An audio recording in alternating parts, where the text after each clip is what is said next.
I just want to wish everybody a happy Monday. Uh, I woke up today and I haven't checked anything. I haven't seen what's going on in the world yet today. I just walked outside and such a beautiful day. The air is perfect. There's clouds, white puffy clouds in the sky. The sky is sparkling blue. The sun is shining but not overpowering. It's warm but not hot. It's just perfect weather out. And I was so thankful for the day, or I am so thankful for today. And there's so much living to be done that I have a hard time going to sleep at night. There's so much out there that I want to do, see, learn.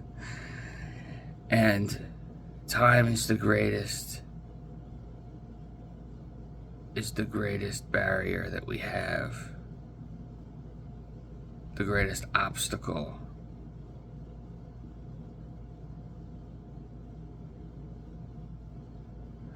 If we overcome our ability, or if we enhance our ability to overcome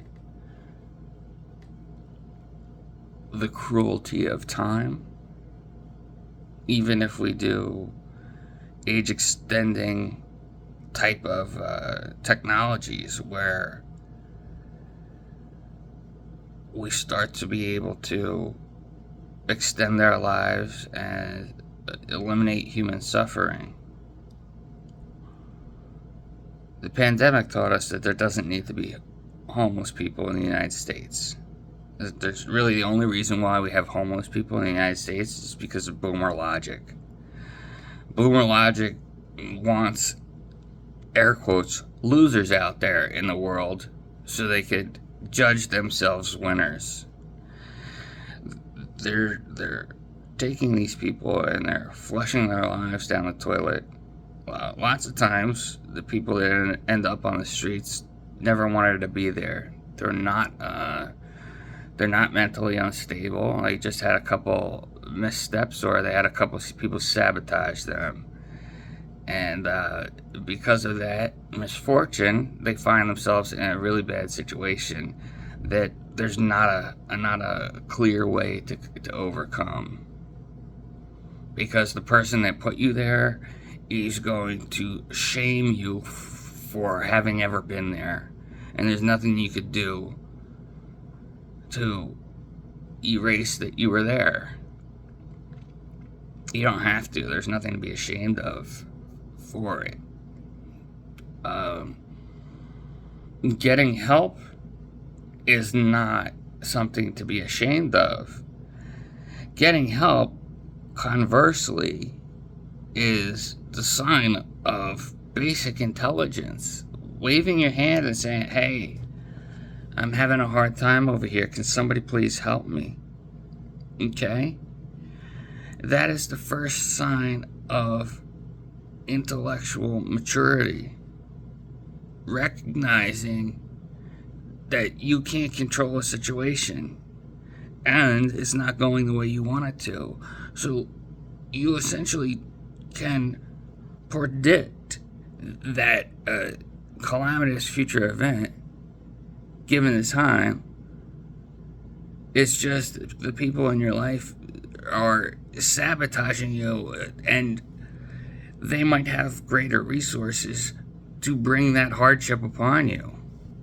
I speak from experience. I've been in positions in my life where I've been dependent on people, and those people have inflicted lots of suffering based on petty grievances or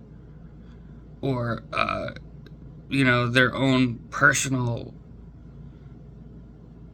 whims. It was beyond disheartening. It was earth-shattering. To find, you want to believe that the people in your life want the best for you, always. And when you find out that people that you thought loved you play games with your life, and they don't love you, they love the idea of having you at their disposal. There's a difference. There's a big difference between loving you and loving having you at their disposal. Okay? I try not to say I love you to people when I don't mean it. I try not to use the words love and hate unless I mean them, because it can confuse people. I grew up saying I hate this, I hate that, we hate this, everything sucks. It's just the way everyone talks. So I try to be clear when I say I hate something, that if I say I hate something offhand or flippantly, I try to correct myself immediately and say, it's not real hate, it's just super annoying, because the emergence of hate and bigotry in this world, or I shouldn't say the emergence, even the re-emergence, the surfacing and the growth of those things in the human experience have always been there, and probably will be always there unless they're genetically engineered out. It takes a lot for people to lose their own perspective, or to overcome their own perspective and recognize their own biases, to give a better and more honest analysis. Too much spin and too much outright lying has been going on for centuries.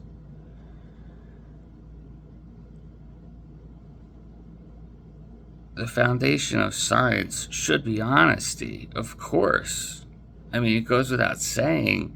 The fact that the political mindset entered the scientific realm, that was a crossing of a Rubicon. Politics shouldn't be allowed in science.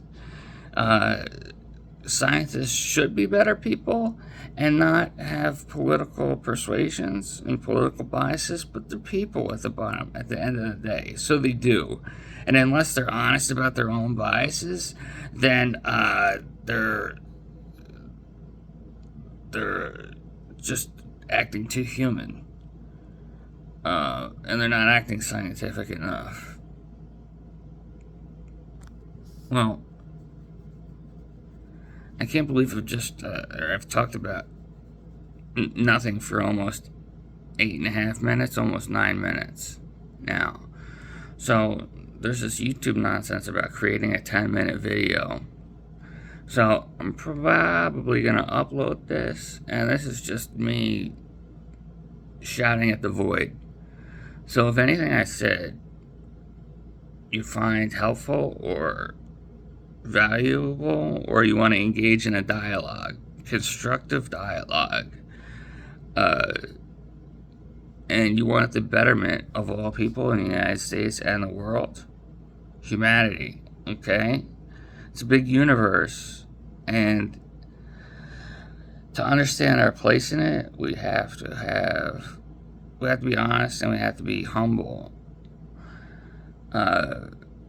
If we go in with this arrogance and this supremacy, this air of supremacy, then we're going to invite those horrible scenarios we see in so many movies.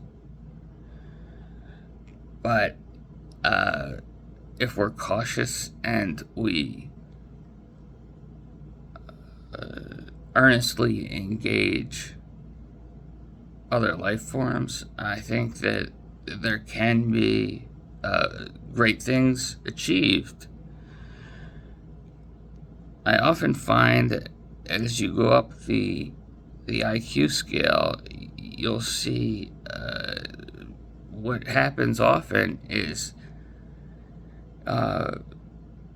whether people are happy or not, people that are on the higher side of the intelligence scale tend to be perceived as either lazy or not engaging, or there's something off about them, or they're a little out there, as my father calls me, because the only way to get a perspective of, and it's like you can't get a perspective of the forest through the trees, right? That's the boomer way to say it.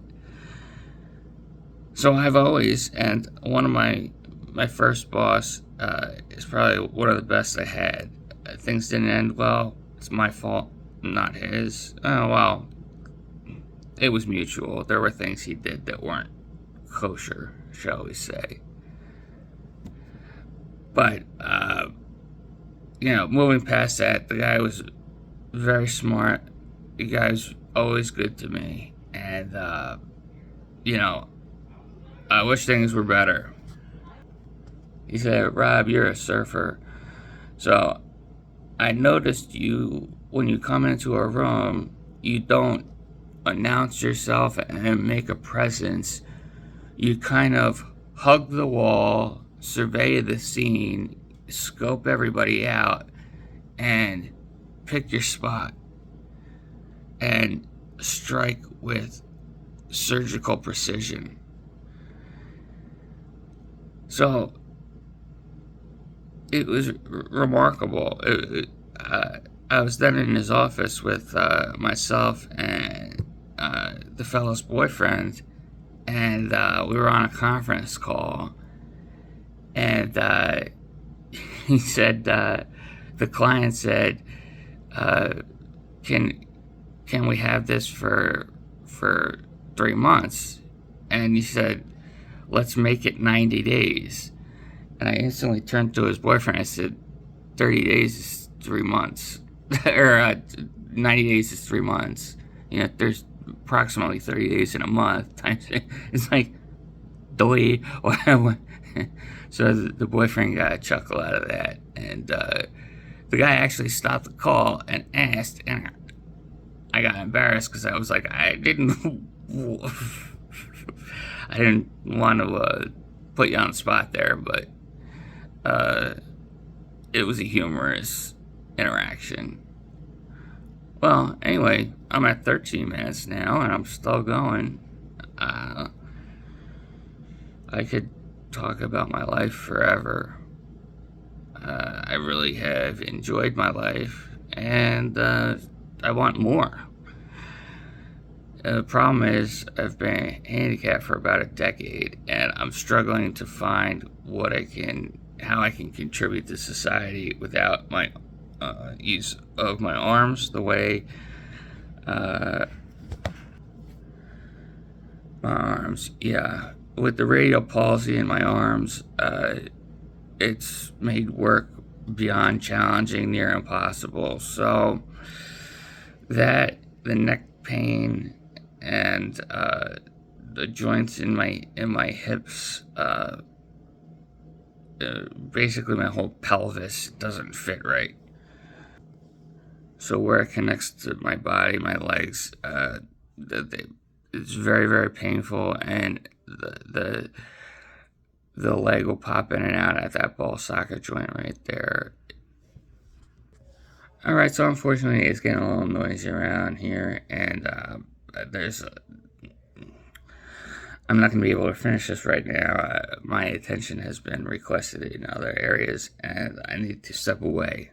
I also don't remember where I left off. So, at about 15 minutes, I'm going to call this one done and see what the world thinks of it. If I've done anything to offend anyone, I apologize right now. I'm not trying to get canceled. I'm trying to engage this world and help everyone and help myself in the process. A rising tide raises all boats, and with everything going on, there's a bright future out there for everybody as long as we stop selfish boomerism from destroying the world. Okay? So stay healthy, stay positive. Make sure you only have healthy, positive people in your life. Not allowing negative self-talk is only as good as not allowing other people to constantly talk bad about you every day. If there's people that are talking bad about you every day, if there are people telling you things that aren't true about yourself every day, get away from those people. Ignore those people. It doesn't matter who they are. It doesn't matter if they gave birth to you. If they're not going to be honest about you, and they're not going to bring you happiness, you don't have any obligation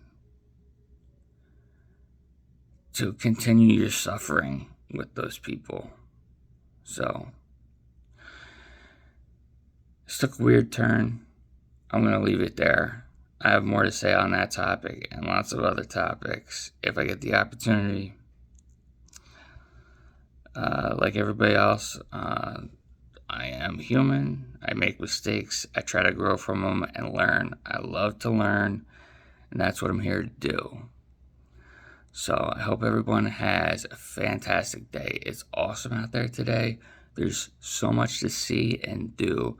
The world is literally changing under our feet, and we're all building tomorrow together. So let's make it a great future. It's up to us, all of us.